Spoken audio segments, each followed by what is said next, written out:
नदीमुद्दीन साहब ने बड़ी अच्छी बात कही। उन्होंने कहा कि राम की शोभा यात्रा में, भगवान राम की शोभा यात्रा की शोभा खराब करने के लिए अगर कोई नारे लगाता है, फूहड़ बात करता है, तो वो हिंदू गलत कर रहा है। और अगर किसी हिंदू धर्म की यात्रा का, शोभा यात्रा का अवरोध कोई करता है, उस पर पत्थर चलाता है, तो वो मुसलमान गलत कर रहा है। ये दोनों धर्मों के बड़े बुजुर्गों को बैठ करके इस पर आगे बात करनी चाहिए। बंसल साहब का इस पर कहना था कि ये दो तरफा नहीं, एक तरफा ही है। ये हिंदू धर्म के जुलूसों पर, जलसों पर ही ऐसी कार्रवाई होती है। जब ताज़िए का जुलूस निकलता है या मुसलमानों के कोई ऐसे धार्मिक आयोजन होते हैं, उस पर कभी ऐसी कोई घटना देखने को नहीं मिलती। दानिश कुरैशी जी। देखिए, सबसे पहले तो मैं बंसल साहब से एक बात पूछना चाहूंगा कि क्या विश्व हिंदू परिषद इस देश के संविधान में विश्वास रखती है? अगर हाँ, तो मैं आपको बताऊंगा कि इनकी करनी नहीं मानते हैं आप बंसल जी संविधान में? अरे अरे अरे भाई साहब, आप अपने अंदर अंतर्मन में झांको। मैं वही तो कह रहा हूँ, कथनीय करनी का आपका अंतर अगर समाप्त हो जाए तो चलिए बस आप खामोश हो जाइए। सुनिए, अब आगे सुनिए। सबसे पहले तो सुनिए। अरे बंसल जी, अब आप सुन लीजिए, सुनिए। चलिए बंसल जी उनकी बात सुन लीजिए पूरी। हालांकि सवाल आपने उनसे पूछा था। चलिए एक मिनट, वो कह रहे हैं अपनी बात खत्म कर लें, बोलिए। हाँ, अब आप जाके विश्व हिंदू परिषद की जो गुजरात की इकाई है उससे जाके पूछिए कि गुजरात के हर चौराहे पे आपने भारत का हिंदू राष्ट्र प्रखंड में जो आपका स्वागत लगा रखा है, तो ये संविधान से बगावत नहीं है, ये आतंकवादी प्रवृत्ति नहीं है, ये वो एक्टिविटी नहीं है। बताइए। बिल्कुल नहीं है, कतई नहीं है। तो सौरभ जी, ऐसे लोगों को डिबेट में मत बुलाया करिए, ये देशद्रोही लोग हैं। भारत हिंदू राष्ट्र, हिंदू राष्ट्र। सुनिए मेरी बात, संविधान ये कहता है स्टेट हैज नो रिलीजन। अभी तो बिल्कुल सूफी बातें कर रहे थे वो, और जैसे ही मैंने उनकी पूछ पर हाथ रखा तो नेचुरल लग गई। कोई मना नहीं करता, ये नेचुरल लग गया। इसके लिए कभी मना नहीं करता। अगर आप हिंदू राष्ट्र है, दिखा दीजिए, डूब के मर जाइए। आज भी कह रहा हूँ, भारत शर्म महसूस करिए। लोगों को मत बुलाया करिए, और अगर इन्हें बुलाना तो मुझे मत बुलाया करिए। होना चाहिए। ये संविधान में मानने वाले लोग नहीं है, ये संविधान में मानने वाले लोग नहीं है। इनका प्रॉब्लम ये है कि जेएनयू में नॉनवेज खाएंगे तो आस्था का सवाल है। ठीक है, हिंदू राष्ट्र लगाएंगे, संविधान नहीं है। आप कुरैशी साहब सुन के दीजिए एक सेकंड। कुरैशी साहब ठीक है, आपने इल्जाम लगाया, इनका जवाब सुनिए ना। एक बार जवाब, अरे आपने बोला आपने एक्यूजेशन लगाया, उसका जवाब तो सुन लीजिए उनका। हाँ एक सेकंड, विनोद बंसल। देखिए, मैं कहता हूं सौरभ जी, बड़ा स्पष्ट तौर पे कहता हूं, किसी ने कहा है कि भारत हिंदू राष्ट्र है, तो मैं आपके चैनल पे बोल रहा हूं, हाँ ये भारत हिंदू राष्ट्र है, भारत हिंदू राष्ट्र था और भारत हिंदू राष्ट्र। क्या डेफिनेशन है आपके हिंदू राष्ट्र की? एक सेकंड बाकी, एक सेकंड सुन ले, बात करें। आप अपने हिंदू राष्ट्र की परिभाषा बताइए। किसी तरह का कोई आपत्ति नहीं है इसकी। आप अपने आप जिसको हिंदू राष्ट्र कहते हैं उसकी जरा परिभाषा बताइए। कोई बात नहीं करिए। आप जिसे हिंदू राष्ट्र कहते हैं, सर उसकी डेफिनेशन बताइए बंसल जी। कि मैं भारत हिंदू राष्ट्र कहूंगा तो इसको मतलब आप मेरे ऊपर पेट्रोल पंप चलाएंगे? नहीं, सुन लीजिए बंसल साहब, नहीं ऐसे नहीं, आपको भी जवाब तो देना पड़ेगा ना। ये चीज नहीं बता सकते आप एक सेकंड सुनिए, आपको कोई अधिकार, मेरी आवाज आपको मिल रही है? मेरी आवाज आपको मिल रही है बंसल जी? मिल रही। मैं आपसे कह रहा हूं, आपने कहा ये देश हिंदू राष्ट्र, मैं आपसे कह रहा हूं आप जिसे हिंदू राष्ट्र कह रहे हैं उसे परिभाषित कीजिए। हाँ बिल्कुल ठीक है। देखिए, यही समझने की बात है। ये जो कथनी करनी का अंतर इनका है ना जी, हमारे अंदर नहीं है। भारत हिंदू राष्ट्र है, हिंदू राष्ट्र एक सांस्कृतिक परिकल्पना है। भारत हिंदू राष्ट्र है, इसका मतलब ये नहीं है कोई राजनीतिक परिकल्पना नहीं है। ये राजनीतिक परिकल्पना को, सांस्कृतिक परिकल्पना को अलग अलग ये जिस तरह से समझते हैं ना जी, देखिए ये बिल्कुल आ गई है। अब बोलने नहीं देंगे। अरे आप बोलने नहीं देंगे। आपकी परिकल्पना के हिंदू राष्ट्र में क्या मुसलमान की जगह नहीं है? सवाल ये है। अरे कैसे हिंदू राष्ट्र क्यों नहीं है? क्यों नहीं है? मैंने मना नहीं किया, सोचना पड़ेगा। मैंने नहीं कहा भारत हिंदू राष्ट्र है, इसका मतलब ये नहीं है कि मुसलमान नहीं रह सकता, ईसाई नहीं रह सकता, बौद्ध नहीं रह सकता, जैन नहीं रह सकता, कोई पारसी नहीं रह सकता। ये इनकी ओछी मानसिकता का परिचय है कि बिल्कुल गई है। आप ये भारत हिंदू राष्ट्र इसको समझने की कोशिश नहीं कर रहे और ये बार बार चिल्ला रहे हैं।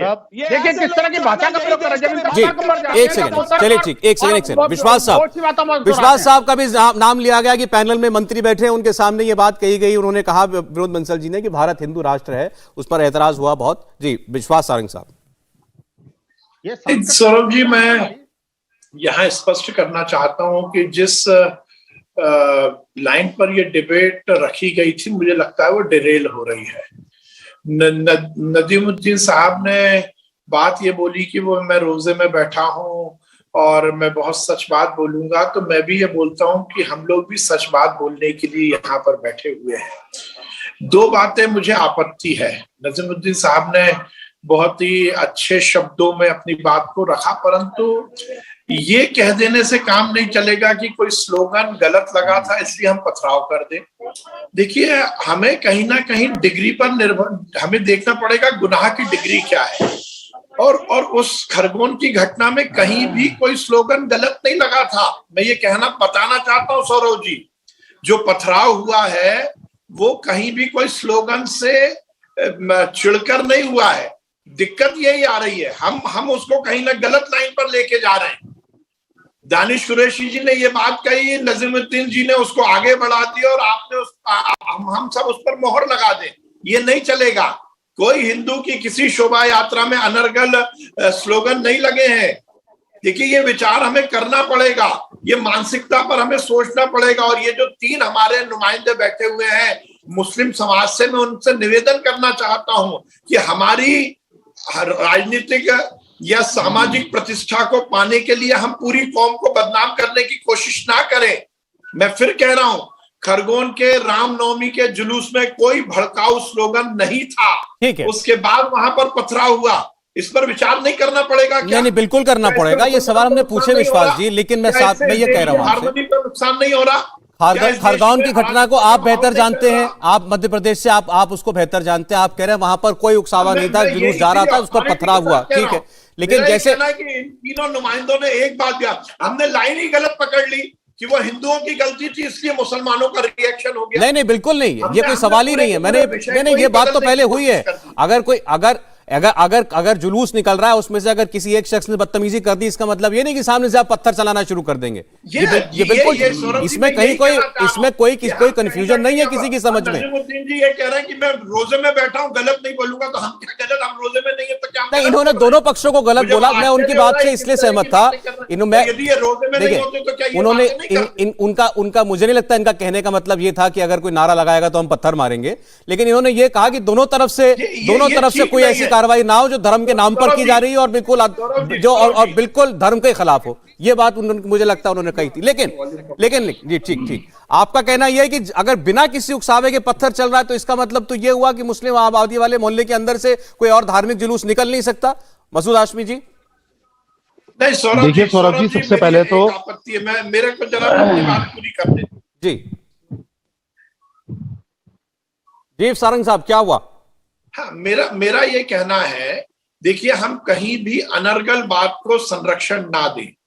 मैं फिर निवेदन कर रहा हूं, ये पत्थरबाज, देखिए ये कौम, मैं आ रहा हूं मसूद जी, आ रहा हूं, 10 सेकंड दीजिए, आ रहा हूं। यदि ये मान रहे हैं दानिश कुरैशी जी, नजीमुद्दीन जी या मसूद साहब ने तो बहुत बड़ी बड़ी बातें कर दी। अब ये बंसल जी को चैलेंज कर रहे हैं, मुझे चैलेंज करके बताएंगे। ये इस तरह की बातें आपके चैनल पर कर रहे हैं, ये बिल्कुल बर्दाश्त करने वाली बातें नहीं है। मैं फिर निवेदन कर रहा हूँ, ये जिस ढंग की बातें कर रहे हैं ये हारमोनी की बातें नहीं है। आपका चैनल करोड़ों लोग देख रहे हैं, इस पैनल पर कौन लोग आएंगे? यदि विश्वास सारंग भी अनर्गल बात करता है तो आपको अलाउ नहीं करना चाहिए। मैंने बड़ा सख्त ऐतराज उनकी बात पर किया। मैं उससे हमें जो लगता है मुझसे आगे बढ़ना चाहिए विश्वास जी। ये हो रहा है कि सौरभ जी, यदि अराजकता है तो वो सौरभ जी हमें मौका नहीं मिला। चलिए ठीक है सारंग साहब, आपने भी देखा उस पर उनकी बात को किसी ने कंडोन नहीं किया और मैंने बड़ा सख्त ऐतराज किया। मुझे उम्मीद है आइंदा ऐसी बातें नहीं करेंगे। अब एक मिनट, मैं आपको बधाई दूंगा। एक सेकंड जी, बोलिए आप मसूद हाशमी, बोलिए। सौरभ जी देखिए, सबसे पहले तो मैं पूरे देश के, पूरे भारत के मुसलमानों से ये आग्रह करना चाहता हूं, विनती करना चाहता हूं कि कभी भी पत्थरबाजी कहीं पे ना करें। पत्थरबाजी का कोई फायदा नहीं होता। आप खामाखाई में बदनाम होते हैं और आपका फायदा उठा के प्रशासन उनकी हिमायत में आगे खड़ा हो जाता है और आपको जलील किया जाता है। पत्थर ना करें, कानूनी लड़ाई लड़ें। अगर कोई आपके यहाँ आकर कोई नफरत की बातें करने चाह रहा है, नफरत की बातें फैलानी चाह रहा है, तो उनके खिलाफ कानूनी कार्रवाई करें, कानून का सहारा लें। यह पत्थरबाजी से कोई मसला निकलने वाला हल नहीं है। लेकिन जहां तक अभी सारंग साहब बात कह रहे हैं, मैं बड़ी जिम्मेदारी से बात कह रहा हूं कि सारंग साहब एक मंत्री है राज्य के, उसके बावजूद वो झूठ बोलना है, वो झूठे हैं।